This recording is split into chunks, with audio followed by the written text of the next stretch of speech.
48-year-old Carrie Markham says she's spent 3 years struggling to breathe, suffering from lung problems that began in March of 2020 and puzzled her doctors. They just kept saying, we just don't know. Some type of inflammatory condition. The registered nurse and mother of 3 says she'd been using a Philips DreamStation CPAP machine to treat her sleep apnea since 2018.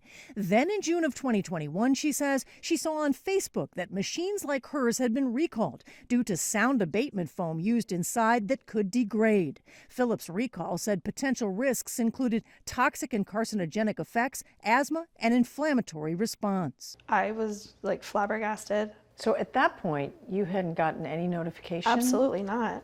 Markham is one of numerous users now suing Philips, saying the company had been told about foam degradation inside some of its CPAP machines and ventilators beginning in 2015, according to the Food and Drug Administration, but did not initiate a recall until 2021.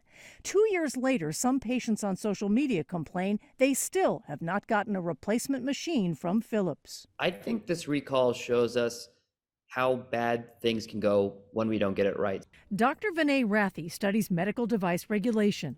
You basically bought a device, you find out that actually it could harm you, and then you struggle to find a replacement device. If I were a patient, I would be livid. Philips says as of January, it has produced more than 90% of replacement devices that are needed. It has shipped replacements to only roughly half, 2.5 million, of the customers in need of them. The company also says its latest testing shows foam degradation is low and within applicable safety limits, and that exposure to particulate matter emissions from degraded foam is unlikely to result in an appreciable harm to health in patients. Slow down, buddy. Carrie Markham now uses a different company's CPAP machine, but she worries about the future. I don't know if I'll be around for my grandchildren.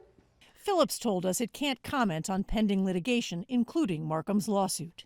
Anna Werner, CBS News, Orlando, Florida. The mask on goes over your head, this goes your nose and over your mouth.